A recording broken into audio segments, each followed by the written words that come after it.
What's going on, everybody? Welcome to episode 8 of the On the Runs podcast. We are recording separately tonight. Erika's at home in her bedroom. I'm at home in my bedroom. Erika, what's going on? Not much, man. I am tired. I don't know about you. These training miles and everything is starting to take its toll. I'm very tired. You're tired. You don't have 3 kids. 2 of them under a year old. Well, that is correct. I'm starting to feel burnt out a little bit. I don't know about you. I feel you. I had a great week. Remember the week before this week, I wasn't doing so hot with Power Zone Packer running, and I'm like, I got to catch up. So remember we talked about in strength training. I believe it was Samantha who asked about when to do it, and I'm like, well, do it after a workout. So I did my Peloton rides after hockey games, almost perfectly on it to the T that I said I was going to do it after my game Monday night, Wednesday night, and Friday night.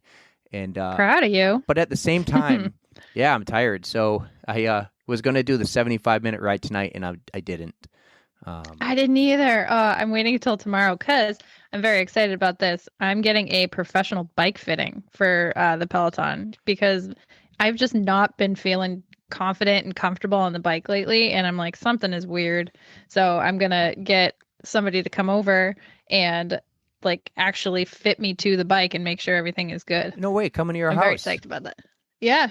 I'll have to look it up. I'll send like a shout out to them on Instagram or something. But they're a local Boston-based company, and they're willing to drive all the way up to New Hampshire to do this. It's like a physical therapist. Oh, right. It's not. Yeah, he's pretty cool. It's not FitWorks then. No, I don't believe so. I found out about him from the Wicked Smart Zone on the Peloton. Oh, yeah, okay. PZ Pack. Yeah, he's one of us. I got fitted on my triathlon bike. That was a lot of fun. But FitWorks did it in Puberty, Mass. Okay. As far as getting fit on the Peloton goes, I know. Doesn't Matt Whippler's do something?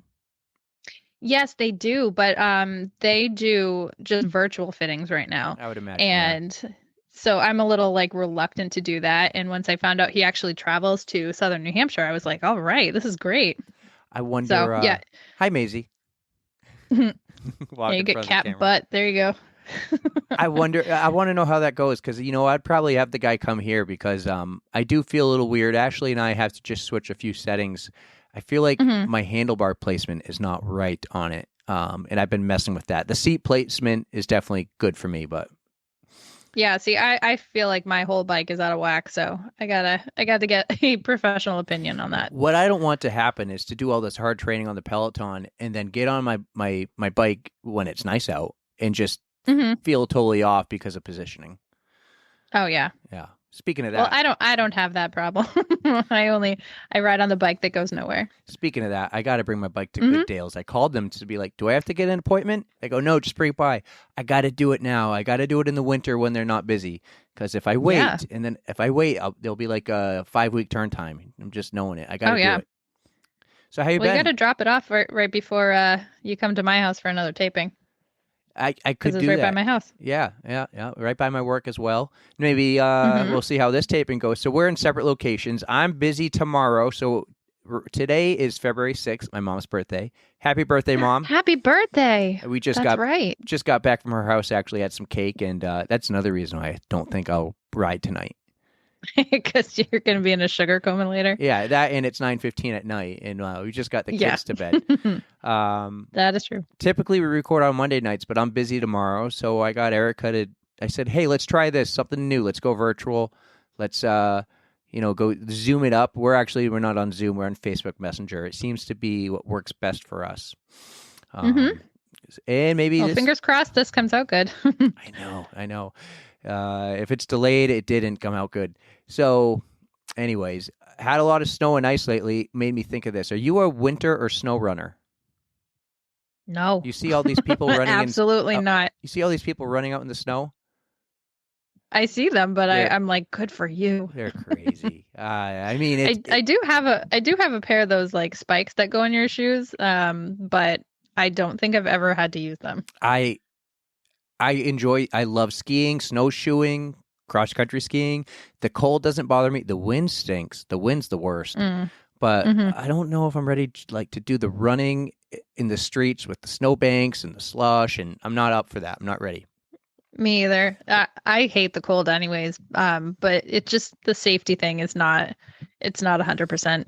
Yeah. Yeah. And it's all ice right now. Like that's all we got this last snowstorm. It was freezing rain Hmm. followed by snow. So we got the snow, and underneath it is all this freezing rain. Hmm. It actually knocked my mailbox off of. Okay, so I don't have the traditional mailbox that's stuck in the ground. We have a.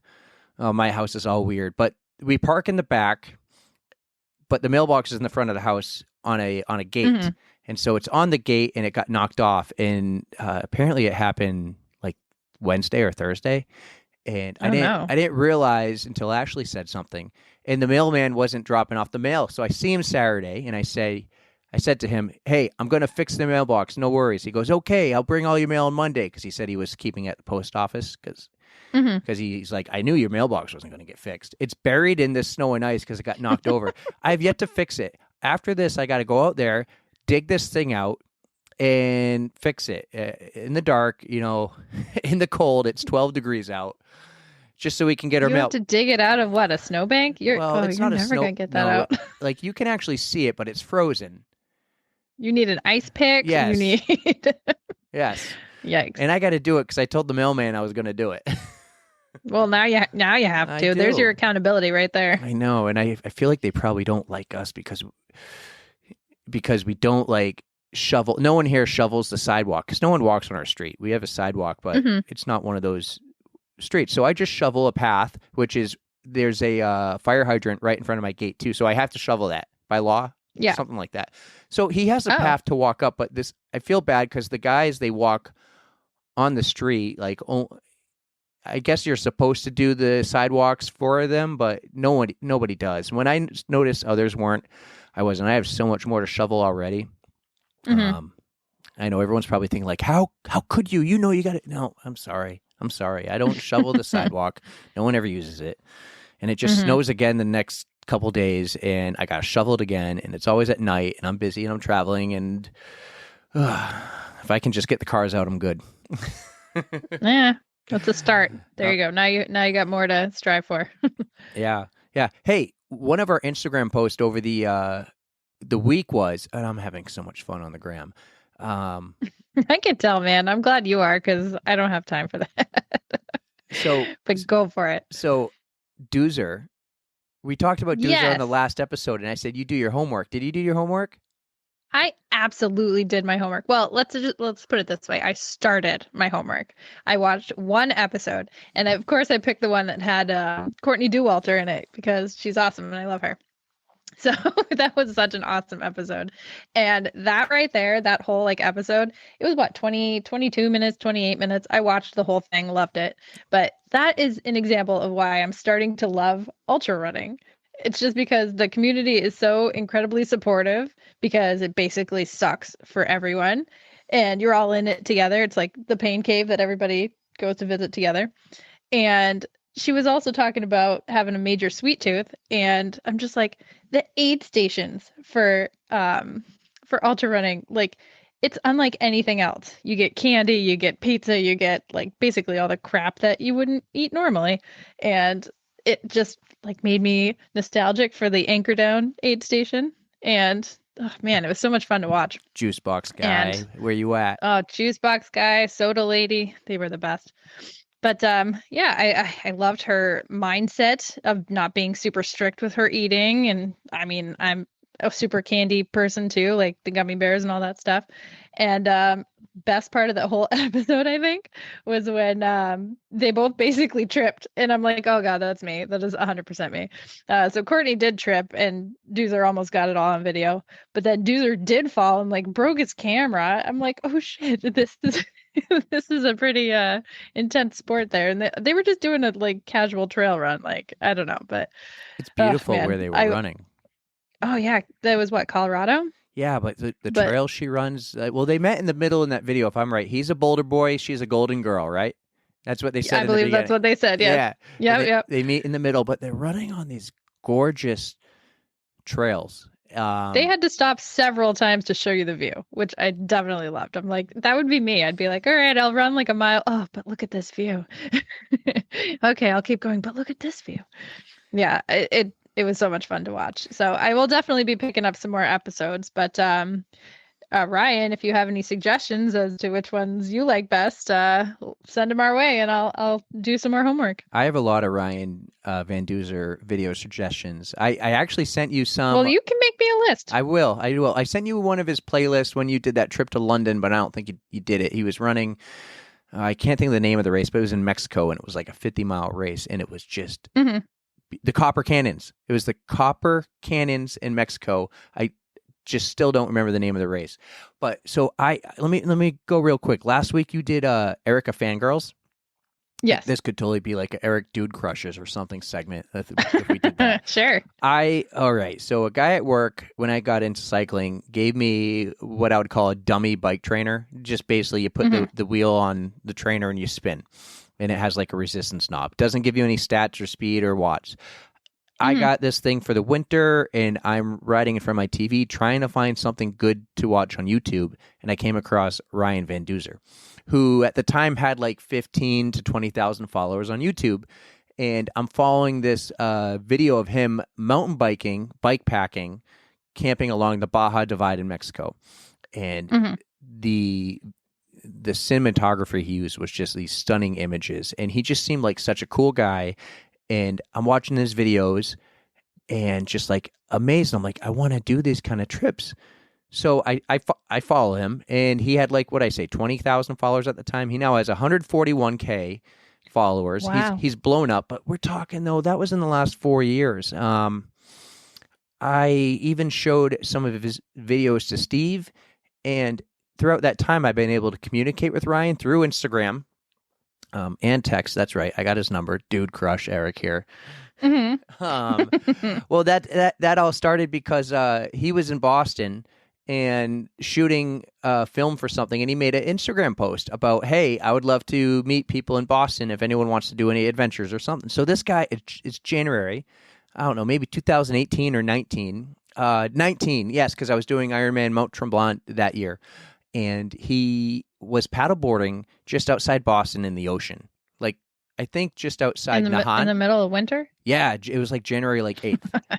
And Damn. they're filming a video for these adventures with Ryan. They were trying to pitch to a TV station, but really YouTube is his niche. And so we got to meet him.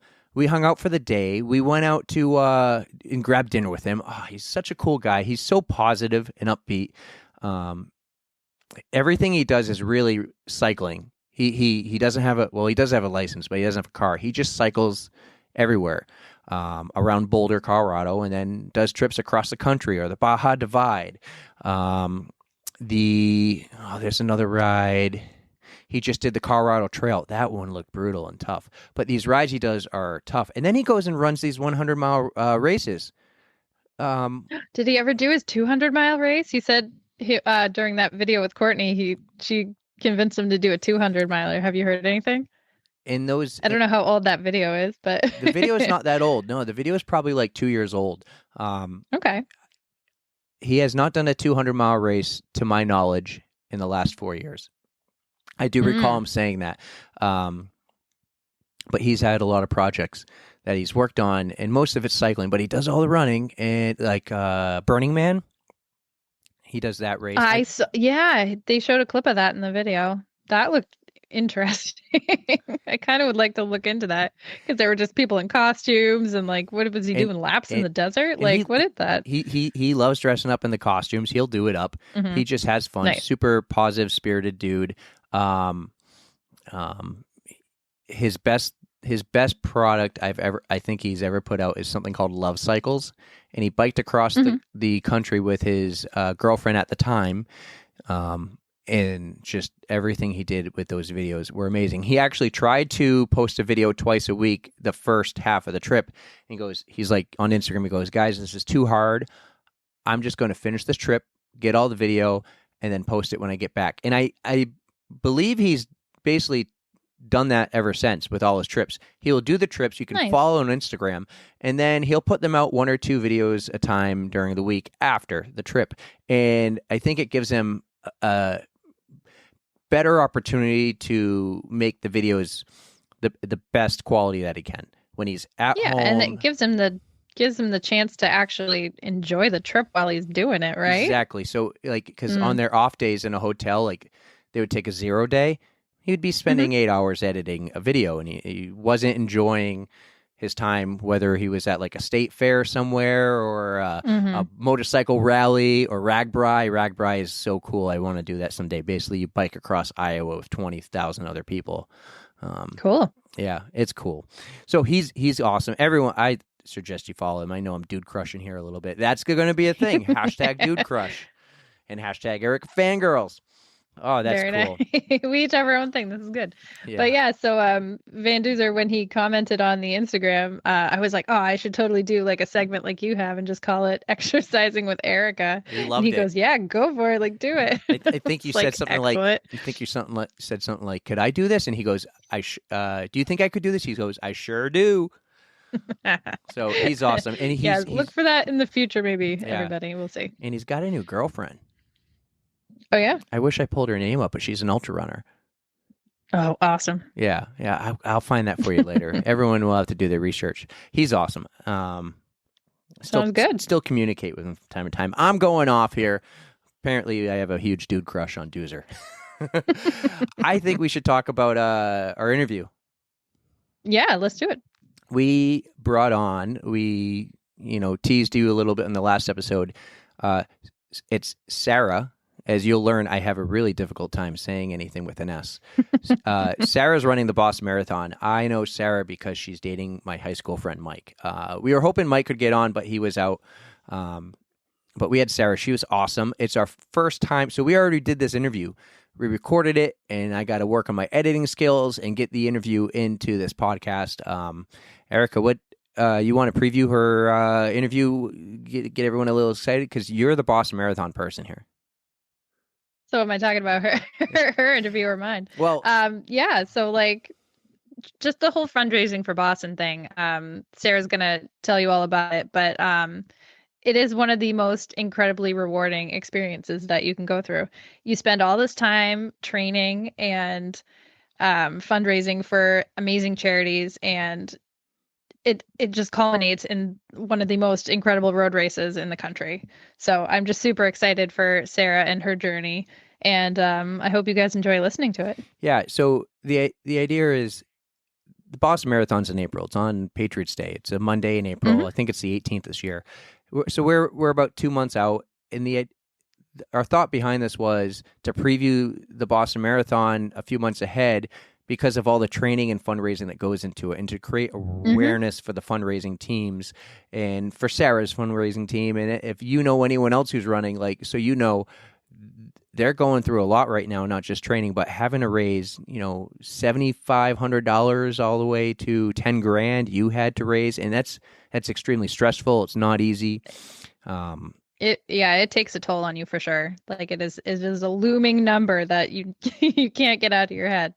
Yeah. Because you're responsible for covering that money if you can't do all the fundraising. So exactly. And Mhm. like Sarah will say, you signed a contract. They have your credit card info. I think she has a Yep. couple weeks after the race. And then once, if she raised, let's just use simple numbers here. If you have to make 10 grand and she only Mhm. got, 8 grand on that day, they charge you 2 grand. And it's stressful because, money these days, everything's stressful. So hopefully this can create some awareness. I really hope you enjoy the interview. Anything else before we go, Erika? Well, yeah, I'd like to actually just talk about my experience real quick.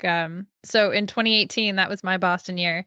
I got to run for Team Ioneer, and I actually ran it with Rachel. Miss Rachel runs for medals. So we were on the team together. I can't say we did a lot of fundraising together, but I mean, we did a lot of training runs together. It was so much fun putting in the work. I felt like I was in the best shape of my life. Because eyes were on me, I made sure to like post about all my training runs. I wanted to just be like, I'm taking this seriously, you guys. Like, I'm putting in the work for this, not only fundraising, but with my training. So Q 2018, if any of you guys remember it, that was the absolutely terrible, terrible year. You had the driving rain, you had the crazy winds. It was like low 40s, like high 30s the whole time. And I was so bummed because I was on track for a new PR. Um, but I wound up running Boston in those crazy conditions, and I ran it only 2 minutes slower than my marathon PR. So I got to give myself some props for actually covering that kind of distance in those conditions. That was definitely the worst race conditions I've ever been in. But yeah. And if you wait towards the end of the interview, don't skip ahead. But if you wait towards the end of the interview, you'll hear that Sarah had a similar experience in some terrible, in her very first marathon. Yeah, in some terrible conditions. So I hope you enjoy the interview. So we're not going to make you wait any longer. Here's our interview with Sarah. We'll see you on the other side. All right, everyone. We are super excited to have our second ever interview on the podcast. Our second ever interview is going to be one of our close friends, Sarah Hallock. You did it again. I did it again. Sarah, you ever notice, everyone's going to notice, I can't do anything with an S. And I'm going to make you say many, many words with S's from now on. So yeah, like that it's going to be a thing. That whole sentence, Sally sells sea cells at the sea. I can't do there it. You go. You did yeah, you can't even do that. Yeah. So that's why I won't ever get a job in a real radio. But anyways, Sarah, Bummer. How are you? I'm good, thanks. How are you? Not bad. Hey, so we're excited to have you on. Exciting news. You are going to be running in the Boston Marathon. I am. And we are 74 days out. Ooh, so how's it going? You think you're ready? Yeah, it's going. I am work in progress, but so far feeling good. Awesome. So let's back up then. Let's go back to how we know each other. I grew up with a friend of mine, Mike, who I grew up playing hockey with. Sarah also is a hockey star. Mm-hmm. So, star is a stretch. I saw that celebration that you put on Facebook when you scored that goal. Yep. When there aren't many, you got to celebrate them hard. That's right. And I think you had a kegger that night. Yeah. All right. So we met a couple years ago because of Mike. Erika and I were actually at the TI? Mm-hmm. Yeah, the TI 10 miler in Manchester that year. That was an amazing race where that's the one from the t-shirt on the last episode. Oh, yeah. Yeah, where my biceps looked awesome and my belly was hanging out and my nipples were hard. So we met there because you were running that race as well, and that's when we first met. I saw Mike at the finish line, and he was cheering you on, and you came in, flying in, and the two of you at the time, you were traveling to other races and doing a bunch of fun things. And I don't even think Mike ran yet, but you were the runner in the out of the two of you. Yeah. So I was doing the 10K instead of the 10 miler. I had the year before had ACL surgery on my left knee, and so I was still sort of trying to get back into those longer distances at the time. So that was the longest distance I had done, and it was only like the third time since surgery I had gone that far. What kind of surgery was it? I had a complete ACL repair from a skiing incident. Oh, you're a skier too. Yeah. You guys have so much in common. Oh, man, we play hockey, we ski, you guys do all run. this active stuff, and I sit on my couch. Well, you run like half the day every day. Well, that's easy compared to you, all that stuff. Wow, I love you even more, Sarah. You're a skier. We could do our next episode. We'll do your Boston recap. Well, it'll be April, but we'll do some spring skiing, Boston recap with some beers. I'm in. Yes. I'm holding off on doing much skiing until after the race, so I'll be excited to get to make some turns. So how's the knee now? It's been at least 3 years since then. It's feeling great, actually. So I had an ACL injury on my right knee about 12 years ago, and then this left one about 2 years ago, and both of them feel great now. So that's good to hear. Given me any issues. Yeah. Excellent. That's awesome. So you were how long were you running before this? My longest distance before that was probably a half. it was for sure a half was the longest I would run before my injury. So you never did a marathon before the leg injury? Not at that point, no. And just because I'm not sure, Boston's not your first marathon? It's not. It's not. My first was Wild Experience in Philadelphia. Oh, I think I know it. Oh, we might have a code brown here. Uh-oh. Yeah, it was a hairy situation for sure. Well, I remember talking to Mike. So that was before I met you then, right? Let's see. No, I think that was right after, because then I did that in November of 2019, and the Total Image race was in April of 2019. That's right. So you were training for that race. Yeah, probably just starting. Yeah. Yeah. All right. Well, let's save that story for later. I think I'm gonna love that story. Let's go. Right. So how did you and Mike meet? How do you guys get to know each other? Super romantic, plenty of fish. Ooh. Yeah. Would you rate that above or below Tinder?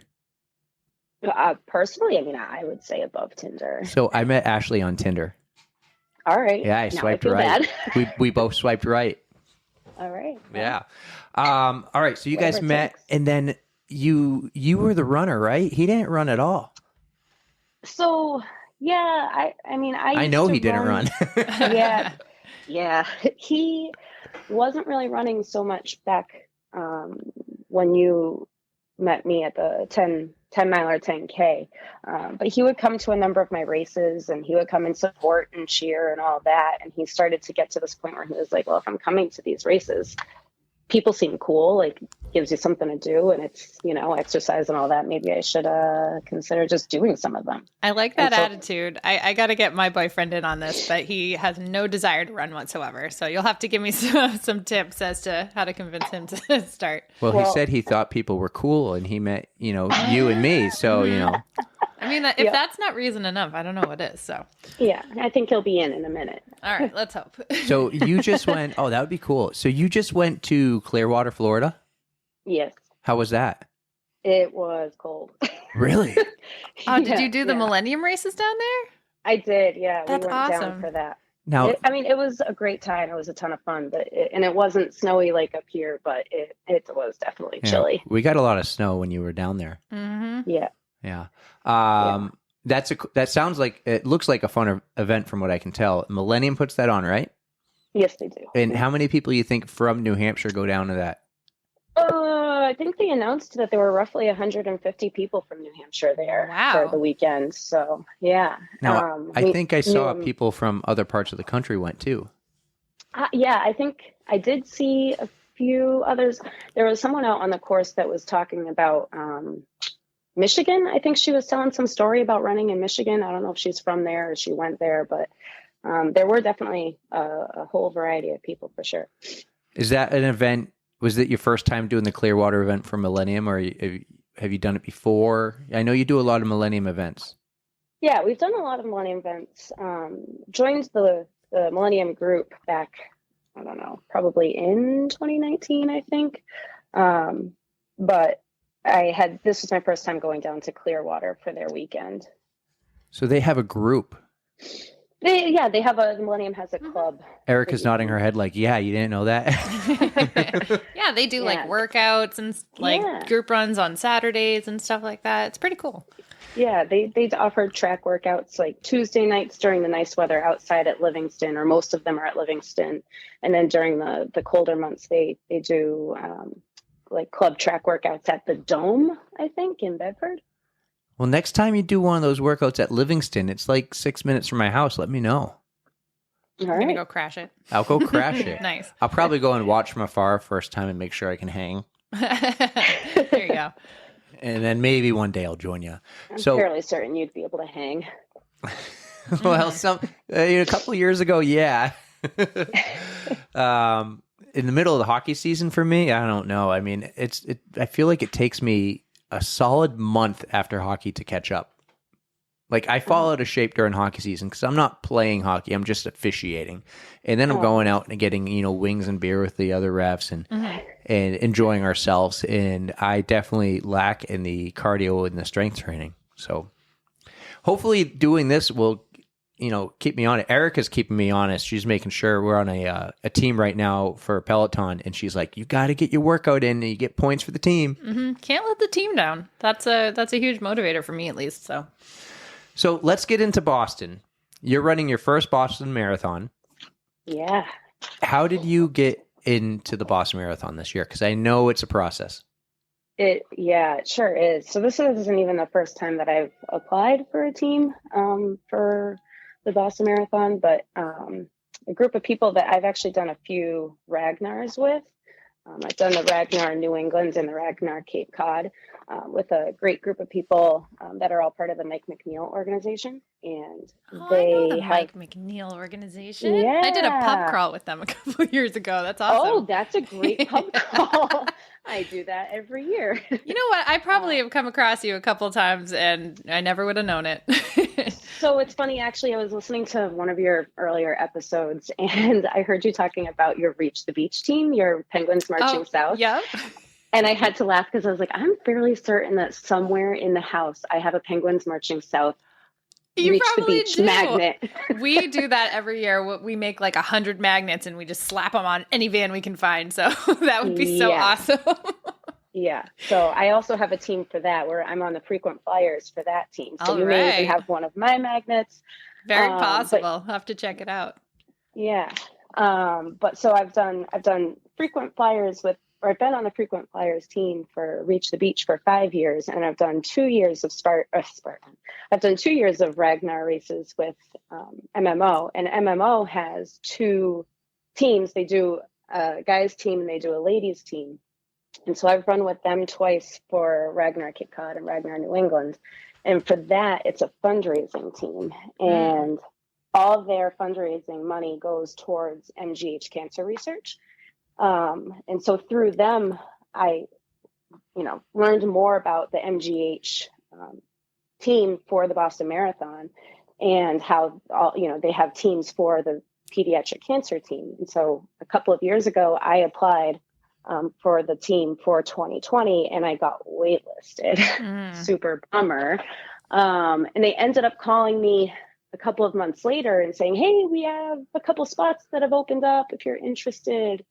But unfortunately, at that point, it just wasn't the right time anymore for me to suddenly jump in. So I had to respectfully and politely decline as much as it made me cry many tears. So this year I finally decided, you know what, I'm going to try again. I would like to reapply for the team. So I put in an application as soon as they opened up in December. And a few days later, I got a nice little phone call saying, hey, we want to welcome you to the team. And I was like, so. That's amazing. Erika knows that feeling. Oh, yeah. Pretty sure that I made feeling. That. I'm pretty sure I made that same sound when I found out about my fundraising stuff. So I get it. I totally get kidding. It. Is that your go-to excited sound? Because that's what you posted on Instagram today. For sure. I can say with certainty that for the next 5 hours at work, I kept telling people, guys, my heart is racing. Like I don't even know what to do with myself right now. I'm pretty sure it was useless for half the day at work. Worth it. Such a good reason. So MGH, Mass General Hospital, right? Yeah. All right. So fundraising, that is like the biggest thing for here. All that I remember when Erika ran in 2018 is fundraising. Come here. Don't help me donate. Buy these squares. I know you're doing that. I bought squares. What are you doing for fundraising? How much do you have to raise? How's it going? Tell us all about that. It is going. So my minimum is $7,500. That I have to raise, and I have until mid-May to make that amount. I've set a personal goal of 10,000, so we are going to see how that goes. I have started with squares. I did sell out 2 grids. I had a $10 grid and a $5. Nope, that's not true. I had a $20 grid and a $10 grid, and I sold out all 200 squares. So that gave me $1,500 towards my fundraising. And then with just so far getting donations on my page, I've gotten roughly $1,000 worth of donations from just very generous friends and family members. And so between the two, so far I'm up to roughly $2,500. Excellent. So we got 5 G's to go. We can do that. Minimum. Yeah. It's a good start, though. I'm off to a good start, I feel. When did you start? Because I know, when did you find out you were in Boston? So I think applications opened up mid-December, and I got the phone call that week. So training started like mid to end of December. And I started fundraising as soon as possible. So that's been, I think I'm in week 9 of training and probably like week 11 of fundraising. So I think you can get it. I think so. So I'm going to be having another, event that's, I guess Squares doesn't necessarily really call that event, but one of the other people on my team is actually also associated with the Mike McNeil organization. And so we have been chatting with each other about fundraising ideas. And so he and I are actually going to be hosting a comedy night in April. Very nice. Yeah, so we're going to be working with Funny for Funds, and so we will kind of co-host that event, and hopefully that will do good things for us. Will you be and hopefully people will have fun. Will you be performing? No. No, I'm nervous enough just about this. You're doing great. Well, so Erika ran in 2018, and she did a ton of fundraising. Erika, you got any helpful tips or any other fundraising ideas? Yeah. I mean, so what I did a lot of social media posts. I bothered my friends like crazy. I posted about it way more than I probably should have, but I mean, it did bring in some funds. I also made sure to check that whoever donates to see if their companies that they work for do a donation matching program. Like my cousin had donated and her company matched it 100%. So that could easily double your money. Right. What else did I do? I did a lot of like those restaurant charity nights, like Chipotle, margaritas. Let's see.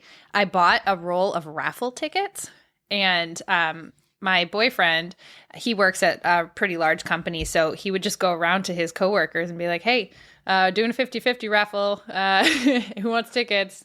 Like X amount for $20." And he brought in like a ton of money that way, actually, like $400 at a time. He did it a couple of times, like, because that's like a great idea. Yeah. So, and you can get the tickets from like Amazon or even I think Staples. What else? Party Store has them. Yeah. They're like really easy to get a hold of. Did you think of that, or did he? I don't remember. That's I think I might have picked that up from somewhere else. Yeah, I don't feel like I'm that smart to know to do that. That's but, super smart. That's easy. You just go, hey, 50-50. Yeah, get your tickets. Whoever has cash on him, he's like, all right, you get this many tickets. We'll draw on Friday. Like, come see me if you want more tickets. And so, yeah, that worked out. Go to a Boston Bruins game and just start yelling 50-50. And actually, that leads me to another one. I don't think they're still around anymore, but the Manchester Monarchs, I had approached them and said, hey, I heard you guys do like fundraising nights. So they let me come in, and they sold whatever tickets for that particular game. I got like 20% of the ticket sales, and then we did a 50-50 raffle there. So I think I got like maybe like $600 from doing that. And Maisie's back. Oh, Maisie is back. Yes, my cat. She's all over the table right now, all over our recorder equipment. She was a minute ago. She was on top of Erika's notes as she's trying to read her notes. Yes, I'm trying. But basically, I just kept on my followers and friends. I would post like a picture of, you know how they have like a little like a thermometer that you fill in with how much you have raised so far. And I keep like, hey guys, I'm this far. Can we get to like this milestone in like a day?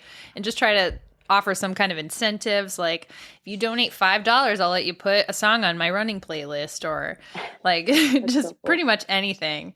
And I also tried to like just send out letters to different local businesses to see if they would either like donate money straight to me, or if they would donate like an item that I could raffle off, something like that.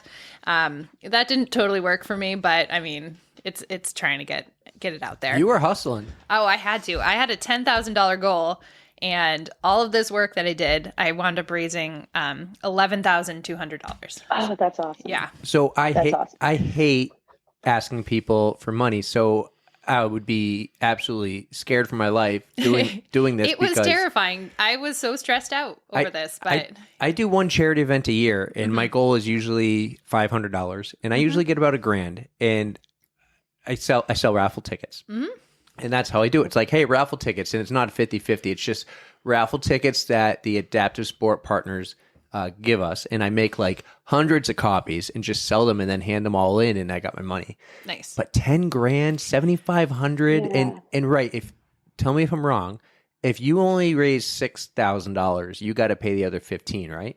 Oh, I sure do. Yep. I'd be They have Credit card. Yep, that was looming over me the whole time. I would be so I Contracts were signed. yeah, I think if I ever did Boston, I'd have to qualify or maybe Poland Springs or something like that someday. Not this year. I got too much respect for everyone running to get a free bib this year, but I don't think I could. Maybe one day Erika will talk me into it as like a group or a team or something, but I mean, bravo to the two of you for doing this and going and being so creative, doing a comedy show, doing nights at a restaurant, going to the Monarchs and asking them for 20% of their tickets. I tried anything. Was it 20% of every ticket sold, or just of ones your friends and family bought? I think just the ones that like I personally sold. Like I had to go out and said, whoever wants these, contact me and I will get you these tickets. And so, yeah, it wasn't like all of them, but still, it made a dent. Yeah. Mike really did this a cool. couple years ago, right? He did. So the same year that I had applied a couple of years ago, he applied then as well, and he got on right away. And so he was also on the MGH team. He just, instead of being part of the pediatric cancer team, he was on the emergency response team. So they did a lot with, I think that team started in response to the bombings Oh, wow. from Boston. Just the response that they had there, they decided this is something we need a team for. That was 2013, the Boston bombings, right? Yeah. My work found that guy in the boat.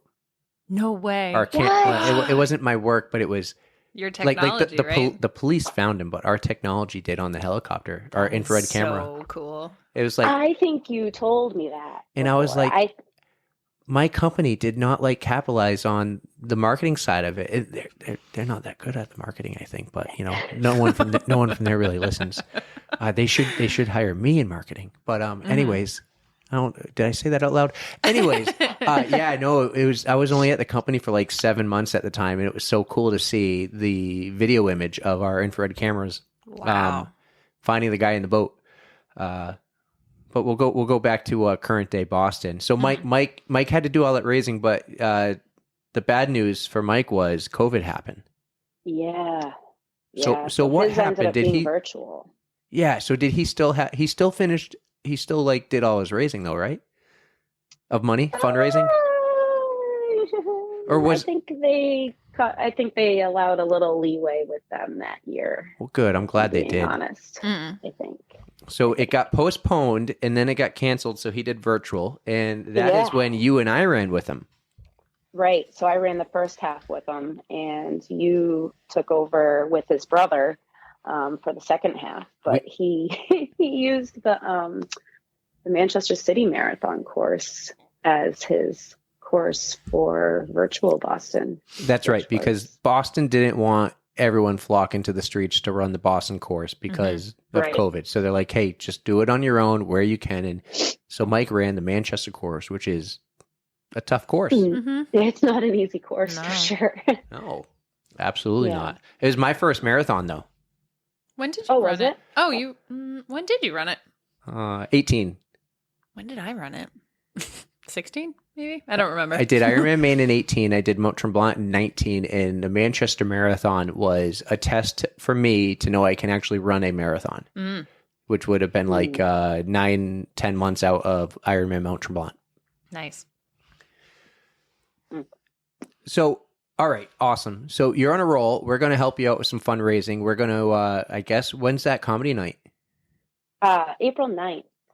That's a Saturday. Mm-hmm. All right, we'll have to go. Saturday. We'll have to go, but we might not drink too much. We're running a marathon the next day.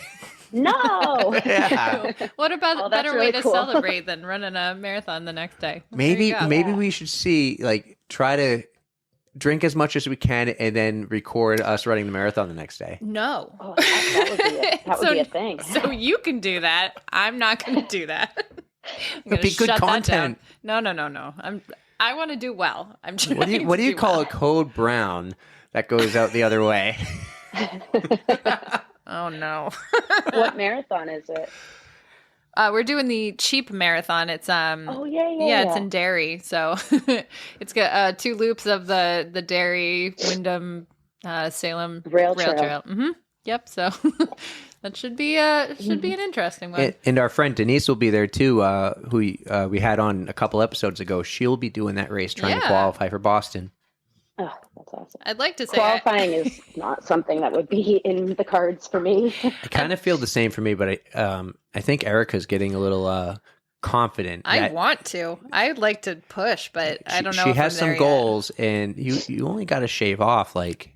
25 minutes, dude. Yeah, I was That's going a to say lot. 30. It is a lot, but you know what? Like, do you read your post yesterday about what you were running and now what you're running? Like, I mean, you just keep that, that hockey stick going up. Mm-hmm. You can get there. Hopefully someday. But you see, I just need to move up a couple of age groups so I get extra time. that too. I was looking at the times. The men's have to do in the same age group 30 minutes faster. 30? No. Yeah. So 30 minutes? Yeah, No like way. if you had to do a 3:40, the men's in that age group was a 3:10. No way. I thought Yeah. it was only like 5 minutes off or No, something. Oh, it's not. woof. Yeah, it is a wolf. So if I ever do this, I might have to get 10 grand. Well, we can help you get there. I know you You're can. going to have a couple of experienced fundraisers on your on your side. There it is. All right, so let's get into training. You're 9 weeks in. How's that going? You feeling good? You feeling strong? I'm feeling good, yeah. Like I said, we went down to Clearwater and used the half marathon down there as more of just a training run. I didn't look at it as a race I was trying to PR because one of the things I need to work on in my training is slowing myself down a little bit. I'm not always the best at that, if I'm being honest. Not that I'm the fastest out there, but I usually try to give it my all, especially in races. Pacing is tough. It's so hard. And a tip for you, the first 10 miles of Boston are pretty much downhill, so do not burn out in those first 10 miles. Which is kind of like the first half of the New England Marathon, and that's what I've done, and so I get it. And so that's what I tried to do in Clearwater. Mike and I stayed together the whole time, and we just took it nice and easy. And I just said, nope, this is just a training run. I'm not going to try to PR my half here. I just gotta get through it. And I felt good at the end. So excellent. So that was good. But I just need to kind of keep on that track, So tell us where and how people can help you. We'll share it too, but and where they can follow you as well. So I have my donation page plastered pretty much all over Instagram. It's funny that you were saying earlier that you did a lot of posting because I think even more than annoying my friends, I think I annoy my boyfriend. He's not even on Instagram, Mike. He's not even on Instagram, but he gets so annoyed by me sitting there like spending so much time. Like I need to make the right post. I need to get this out there. He's like, relax. So I have my page plastered pretty much all over Instagram and quite a bit on Facebook. And on Instagram, I am Sarah DH315. So my Give and Gain donation page is on there. It's link in bio, you know. There you Yeah. go. And then I also have it in a fair number of posts and on my stories. So there's no shortage of ways to find access to that page. But yeah, using the Give and Gain site, and I have made close friends with it over the past few weeks. And the comedy night is April 9th. Where is it? April 9th. That is actually, it's funny you say that about the cheap marathon the next day, because the comedy night is going to be at the Derry Salem Elks, I think. I hope it's the Elks. That's what I'm saying. But yeah, so it should be a fun night. There's going to be 3 comedians. There's going to be 50-50. There'll be raffle baskets, auctioned off items, and the comedians MC the whole event. So I've actually been to a Funny for Funds night before for somebody doing some for 2 people doing Boston fundraising a couple of years ago, and we had a stinking great time. So I'm hopeful that this will be a lot of fun. That sounds awesome. Yeah. You should just take your camper. We'll park at the lodge or whatever. Go see the comedy night, and then I gotta tell you, I was telling people at work today about the camper. The camper's great. We were just talking about if we ever make stickers. We're talking about one of our friends, Dave, and she goes, I bet Dave would put the stickers on his car. And I go, I might put a sticker on my car. And then I was like, maybe we'll just get the minivan wrapped with On the Runs. We'll wrap the camper up like an On the Runs camper. We're talking big time here. Yeah, we're big time. Someday. Our 50 listeners an episode right now. We're big time. Oh, yeah. We're slowly growing, and it's been fun. All right. So can I get you to share the Philly story? Oh, gosh, I can't believe I'm doing this. Yeah. I could try to edit it out, but I don't want to. She also doesn't have to say anything.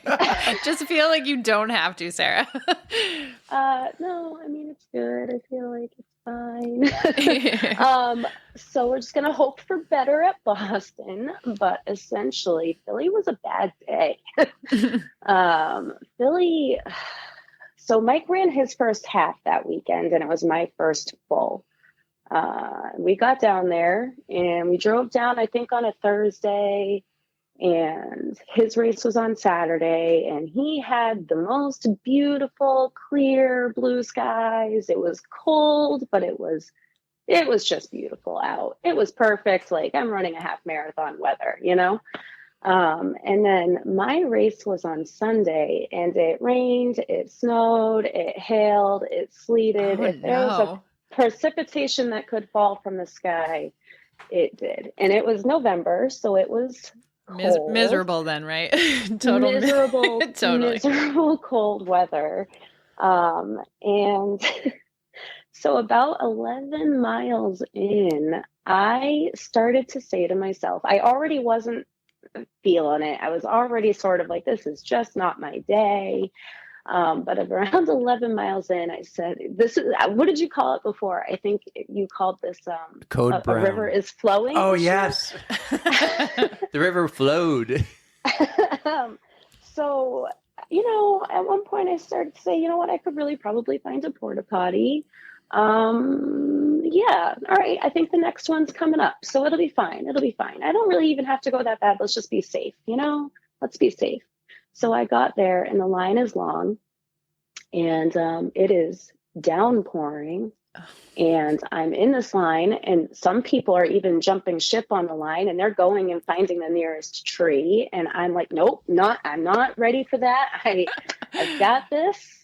And so I waited, and I waited, and I waited, and I finally got to my turn, and I went in, and now at this point, and for no other reason than the fact that it's downpouring and I have running leggings on, I have a hard time getting my pants down because they are soaking wet. No. And I am in a porta potty, and I am very uncomfortable. So I finally was successful, except I kind of maybe missed the porta potty.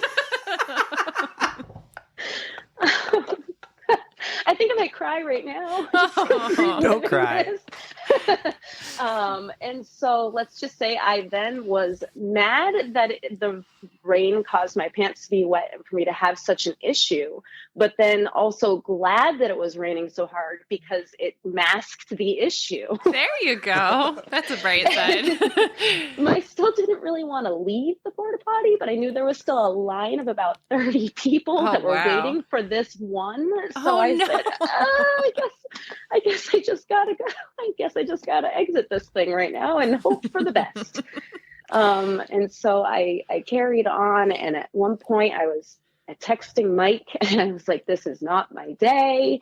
And of course he tells me, you're doing great. I'm so proud of you. And I said, no, no, you're not. You don't know the half of it at this point. So my thought process at this point was, because I don't know if you know anything about the Philly course, but it's the first half of the Philly course is a loop. Oh, I didn't know that, no. So you start like near the Rocky Steps, right? And so you get back, about roughly 13.1 in, and you're back at the start, and then it does an out and back into Manayunk, I think. And so anyway, my thought process around mile 12, which by the way, if you look at my race pictures, which I purposely have not purchased, I am a miserable jerk. Like, I think you deserve that because, you earned it. You can be as angry as you want. Yeah, that photographer got some looks. So anyway, I get back to, I'm roughly at around mile 12, and I send him another text message, and I'm like, no, seriously, this is not good. I go into no further explanation. I said to myself in my head, I'm going to just get back to the halfway point because I know that that's the start. And I will call him and I will say, this day wasn't meant to be. It's time to go. Like, let's just go. I'll try again another time, another race, blah, blah, blah.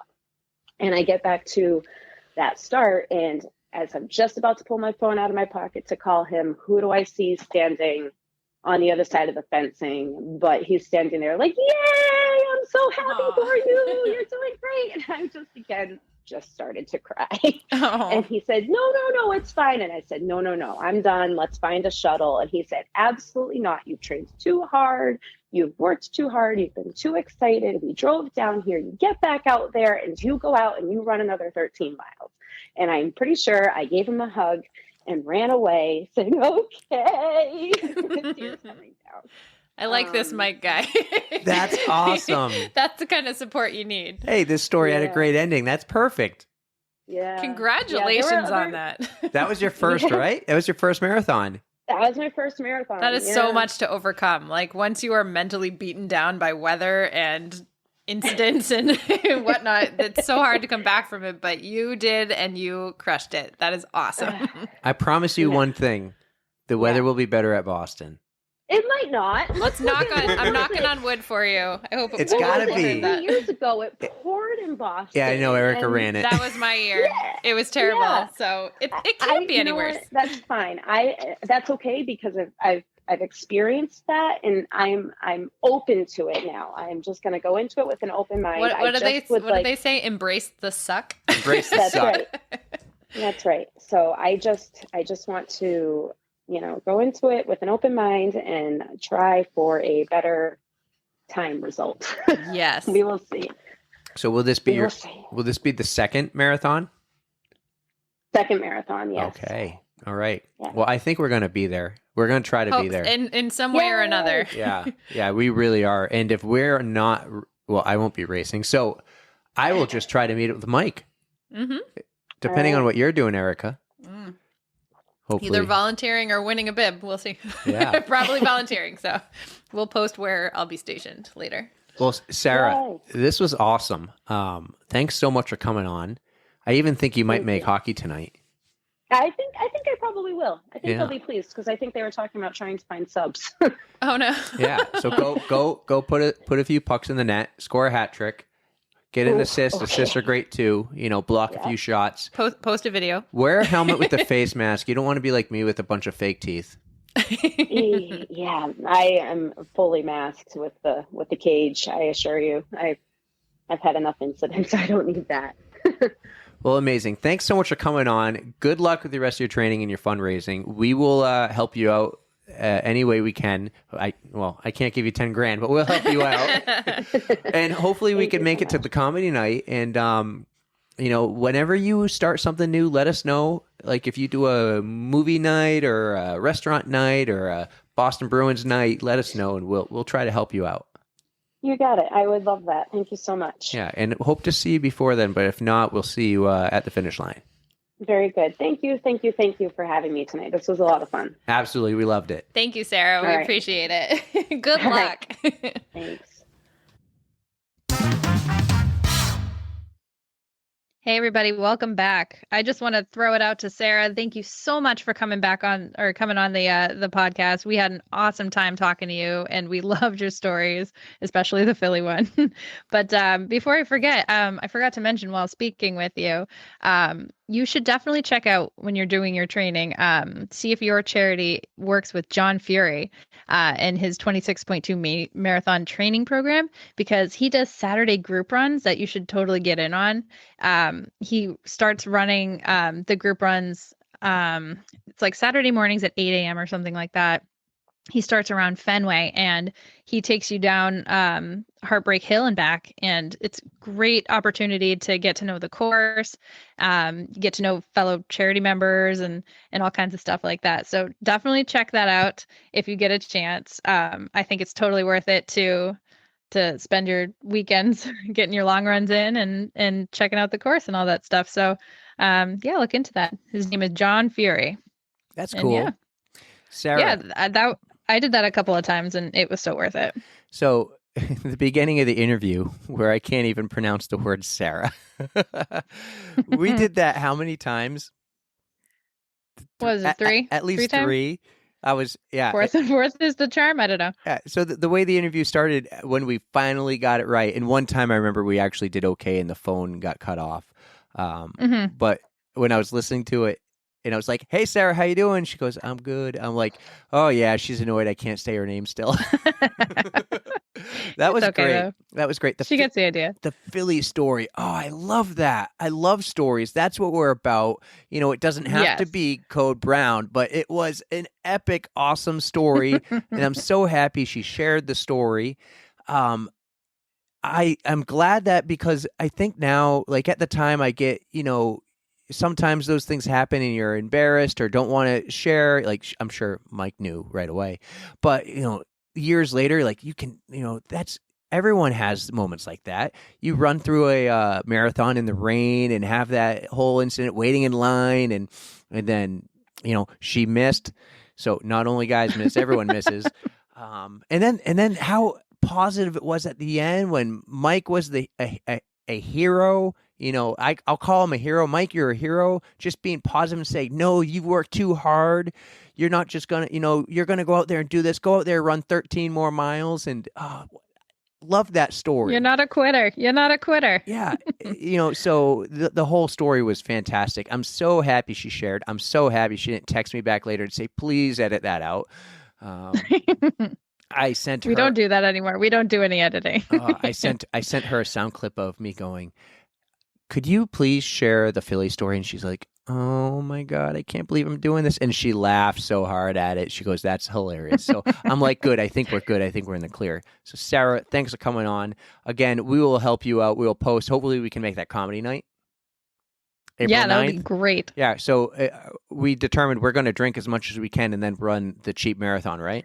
We'll drink cheap beer because it's all cheap themed. Maybe the beer for the carbs, but I don't know. I think you're on your own for the heavy drinking part. I don't think I'd function the next day. I might need to do it just as an excuse to why I'll probably perform bad, because these runs have been tough. It's been tough to get in the long runs. I will, in about 2 weeks, college hockey will be over for me. I'm going to Florida, and I'll find a reason to get some nice long outdoor runs when I'm there. Definitely do that. Take advantage of the nice weather, because we're certainly not going to have any here. Yeah, and one other.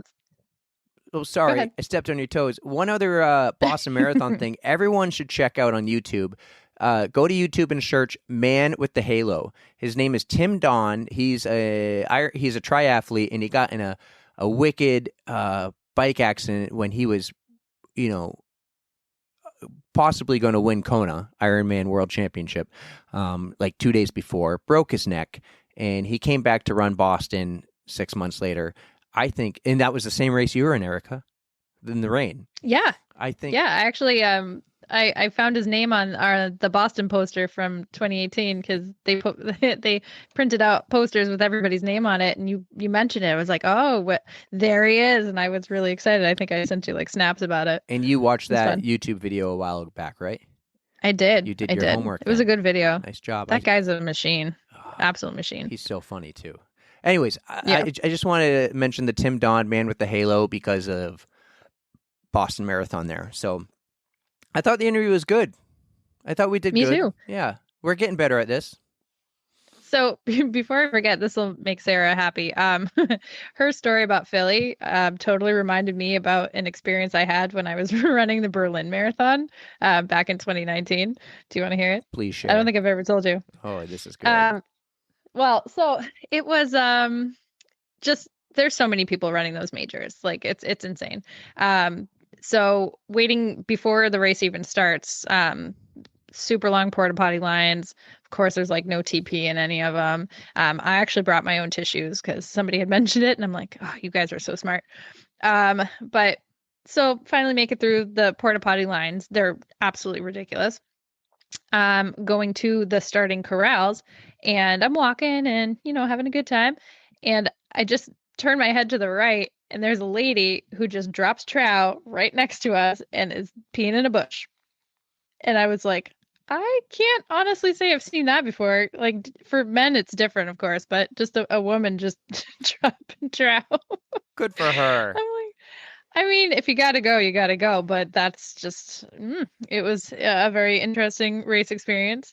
But as Sarah had, I was mid-race. It was raining, of course, just a terrible race day as well.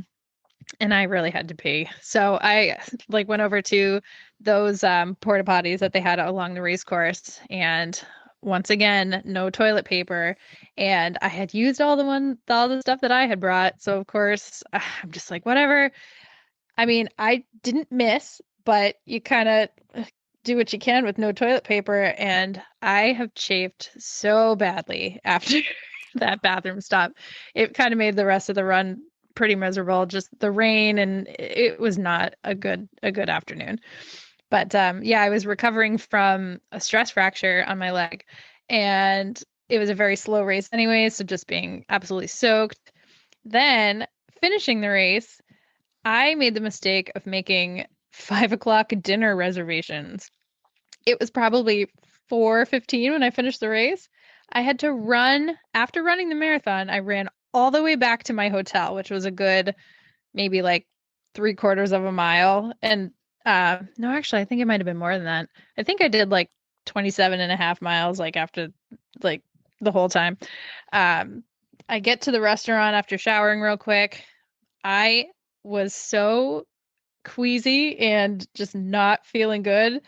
Rachel can attest to this because we all went to dinner together. I must have had to use the bathroom probably a good 6 times during dinner. I'd sit down, I'd order my food, I'd be like, I'll be right back, you guys. Then yeah, it was not good. Was this restaurant like worth it? Was this like? Oh my God, the restaurant was great. It was the I would have taken Berlin the TV L. tower. You would what? I would have taken the L. I would have been like, I'm going to miss this reservation. I'm going and laying in bed. Well, the thing is, my hotel was right on the marathon course, so no traffic could get there. So I had to go back, and Brandon was already back at the hotel. So I was like trying to get in touch with him, and I'm like, I don't know where I am, and it was a big mess. But yeah, we had dinner at the Berlin TV tower, and it's like the kind of a Space Needle looking thing, and it has like a rotating restaurant, and like it was worth it, but I put way too much stress on myself trying to get there. Like my parents luckily were in town for the race, and they got the table for us because I'm like, we're gonna lose our reservation, like we paid money for this reservation, like oh my God, it was a big mess. But so it's not like you got a 5:00 at the 99. It's like you're in Boston going to the top of the Prue. Yeah. Eating up yeah top. If you're not there, you lose it. I get it. So I was like, well, great. I get it. I get it. I'm a So, little worried yeah. about Disney reservations. Like we're gonna do the character meals and stuff, and you can't be late Oh, for those. cool. Yeah, you can't be Yeah. late. That's a ways away in December. So Hmm. yeah. Well, hey, thanks for sharing. You mentioned we mentioned urination a few times here, having to take a pee. Hmm. We said Sarah mentioned I called it the river was flowing, but I was hoping for a Yes. quicker word, like how Code Brown's like a quick word. Um, I'm gonna have to. So I listened to another. What do we decide on? I don't Well, remember. I don't think we decided on anything, but I'm thinking here. You ever heard someone call it having to go TT? No. All right. So I'm a big Dale Earnhardt Jr. fan. I listen to his podcast weekly. Um, they call it having to go TT, and he brought it up on an episode a while ago where he goes, "When you have kids, you ever find yourself you use these key words with your kids. So instead of saying I got to go take a piss, they don't teach their kids to say, "Hey, mom, I got to take a piss." The word they use is TT. So he goes, "Have you ever accidentally Oh, used that's that funny. word just around your adult friends? Like, say you're at the bar, you're sitting at a bar, and being like, 'Hey, I'll be right back. I gotta go TT.'" Everybody's looking at you like, what? Well, and then he goes, he It used that. makes sense if you have kids, though. Yeah, he said he used that, and then he goes to the bathroom. He comes back, and everyone's like, "Oh, did you use the potty? How'd it go? You're such a big boy." That's great. So we need. I don't know. I don't know if TT can be our word for that, but or we could just use how to take a piss, whatever. I don't care. Code Brown's great though. I love the Code Brown. So that will be like our promo code when we have, if we ever have like, hey, swipe up for 20% We're off. sponsors. Yeah, use promo code Code Brown when you get your chafing cream. Speaking of that, I say chafing cream because your story, and I wanted to give you a pro tip. Yes. You know what the best stuff I found to use when you chafe? No. Diaper rash cream. Really? Yeah. Oh, yeah, that totally makes sense. And I have, But see, I got that's a ton of readily that. available at your house, Yes. not so much at my house. It works wonders. It's like you could have the worst Code Brown on a run. Say you're doing, Yep. and then you come back and it's just the chafing's the worst. You go home, you shower up. That kind of stinks. A shower after that is awful. Oh, the worst. You put that diaper rash cream on, and it's thick. It is super thick and white, and you need like good fingernails to get it off your fingers after, right? It is some nasty stuff, but the next morning, you're good to go. Another 10 miles. Let's go. Very nice. Yeah. Diaper rash cream. Pro tip I'll there. have to keep that in mind. Maybe. But so this reminds me, since you were talking about promos, this is just this is a good day for piggybacking off all this stuff. But I finally tried my koala clip. Oh, how'd it go? I finally did. It was really nice. So I finally wore like a sports bra that I could actually reach the back of it, because it was, I don't know, it's kind of awkward if you're not used to that kind of thing, trying to clip it on your back. And but yeah, it was very nice. My phone fit in it perfect. So I have a Samsung Galaxy Note, like the big one. I have the size extra large, and my phone fit perfectly in it. And well, they sent you one meant for your phone. I gave them your phone. Well, yeah. Phone you had. No, I know, but it's an extra large size. But I don't think it would have fit in the large size one. But yeah, I tried it, and it stayed put. It didn't irritate my back. It like was warm inside the pouch where my phone was, but my phone was completely dry. So it does exactly what it says it's going to do. It doesn't move around, didn't chafe. I mean, I really like this thing. I think it's gonna do wonders for like anchor down and stuff. I thought of a way that I can use it. How? Only while cycling, but I like bib shorts. So those are the shorts with like the shoulder straps. What do you call them? Suspenders. Yes. So yes. it rides up my back, not as high as a sports bra, but say the middle of my back, and I'm like, oh, I could use it right there. I could clip it onto. I'm not going to do this, but I was thinking about it. I got 2 more left, and I'm going to make sure we do something with those for someone. Excellent. Yeah, but I was like, oh, I could totally wear it on bib shorts. But when you're cycling, you do wear the bike jersey. It has 3 pockets in the back, and my phone fits perfect, so I'm good. However, it would fall out if I crash, but let's just try not to do that. We'll talk about crashing on the bike when we get Scott on, who's still camping in Florida. Scott, when are you coming back? We need to do an interview series. Scott's Road to Kona. He's got the good stories too. Speaking of Kona, All the good stories. yeah, he's got a few. He's got more than a few. Speaking of Yes, Kona, yes. On the Runs will be hitting the road and going to Hawaii in October. You say on the runs, but it's just you. I wish it was me. Yeah, but I'm gonna bring the stuff. We'll do some episodes there. We'll see if I can get. Oh, if I run into Tim Don, who we talked about, Man with the Halo, I'm grabbing him and being like, Tim, come on, Tim, help. That's awesome. Yeah, and he's from the UK, so he talks super cool that I can't do. So Don't even attempt it. my sister could talk all day like she's from England, all day. She That's can do awesome. it. She can sell it. In fact, You need work. I need work on everything. You need practice, yes. I need practice on everything. All right, so what do you got going on this week, real quick? Besides work, I told you about my bike fitting, so that's happening Monday night, which I'm pretty excited about. And then You're going to tell this guy Sunday- about the podcast, right? Wait, what was that? Your bike fitting guy, Team Wicked Smart Zones. I never looked it up. Well, you just Hold on, if I can look this. when he's there, be like, hey, by the way, listen to the podcast. You think that would work? I would try. Yeah, absolutely. Yeah, I'll have to look up what it's called, but yeah. So that is happening Monday. Very excited. So the next podcast, I'll let you know how it went. But then Sunday is my rescheduled 16 miler, the Boston Prep. Lots of hills. It's going to be cold. Kind of bummed about it, but I figure I'll just get it out of the way and use it as a nice training run for a cheap marathon. Okay. Well, mine's a little different. How about you? Tomorrow I'm in Boston for hockey. Tuesday I'm at Babson College for hockey. That's also Boston. Excellent. Wednesday I have hockey. Thursday I have nothing. And then Friday I'm in Vermont for hockey. And Saturday I am in Western Mass for hockey. Damn, that is a busy week. There's so many. And that's on top of your full-time job too, Yeah, right? Or do you leave early? Leave early sometimes. Yeah. Yeah. This won't be a full. I will not have a full 40 this week. But yeah, there were so many cancellations, snowstorms, COVID protocol issues. So all these teams are trying to fit in these games last minute, and it's just like at whatever night there's ice and availability, and 2 more weeks, and then I'll get those long runs in. I'll have about probably just under 2 months of long run training before the cheap marathon. So I feel fine. I think you can do it. You'll be good. I'm not going to be getting in Boston qualifying on time, but once I can get off the ice a little bit, I will be more relaxed. I love Definitely. it. I love it. By the way, it's a blast. But yeah, I want to do more of this. So. Yeah, right? Yeah. All right. So, hey, our listeners, most of you listen on Spotify. I get to see the stats, but not only are we on Spotify now and iHeartRadio, as we said before, but we are now on Amazon Music and Google Podcasts. So there's more places to find us. We are not yet on Apple Podcasts, but we'll be.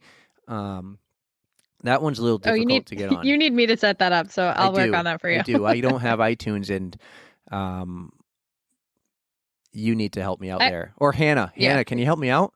Hannah has iTunes. She's Yeah. Apple everything. I need an Apple phone, an iTunes, and an Apple account and all that. So we'll get it. We're working on podcast art. That is my next big thing. All the research I've done, they're like, hey, you need to have some good podcast art. So we're going to get rid of that picture we have soon, we hope. So don't forget to follow us on Instagram and Facebook at On The Runs. You wanted to say something now about Instagram, right? Metal Monday? I don't remember. Oh, yeah. Oh, I told you I would already forget. Yeah, I'm going to send you some pictures because we're going to start doing a Metal Monday segment. So I have to send you what the pictures that I took. It's probably my most favorite set of medals.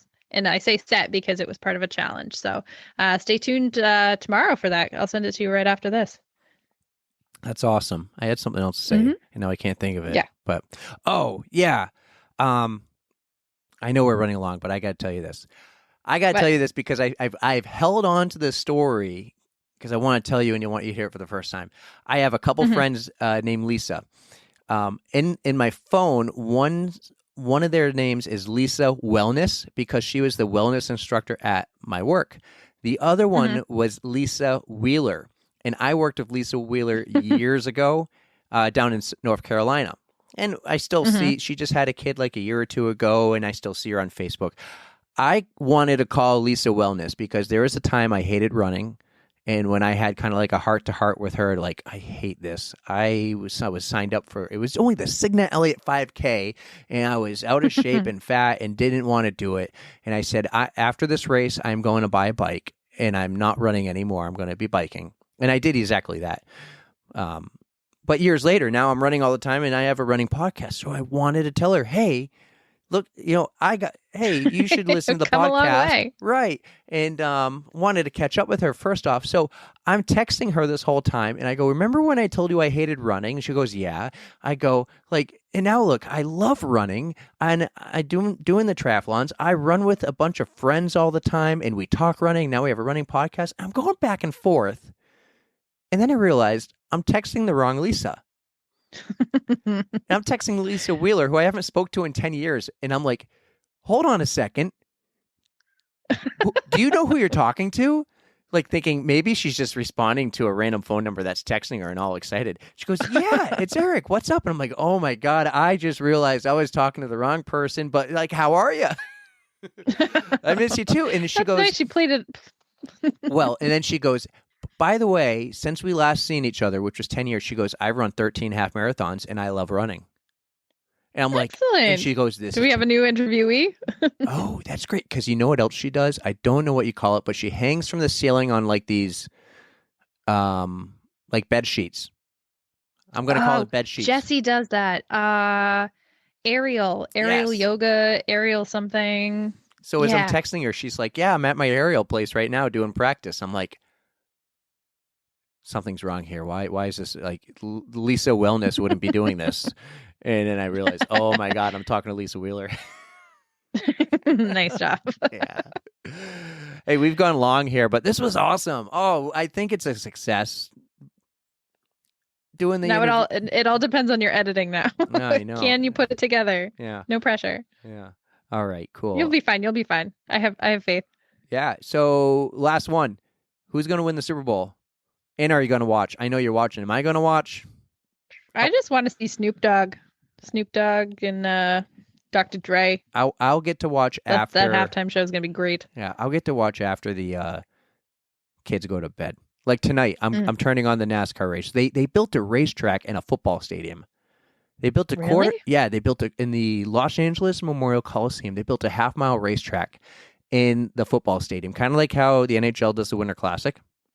When they build the hockey rink in a football or baseball stadium, they did that for an exhibition race called the Clash, which has been at Daytona every year.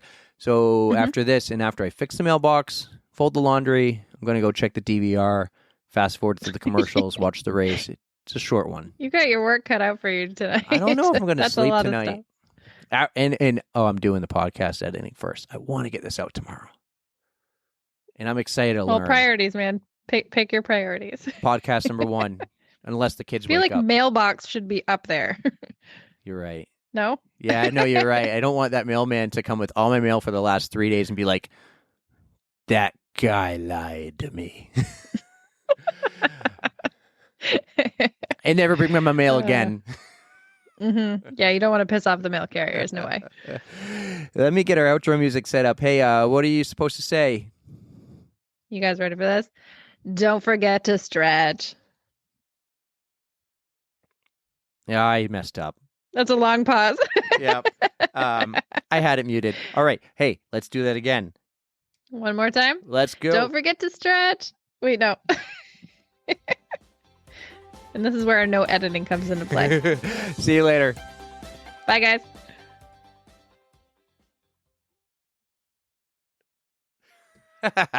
Oh, we're still recording. Bye.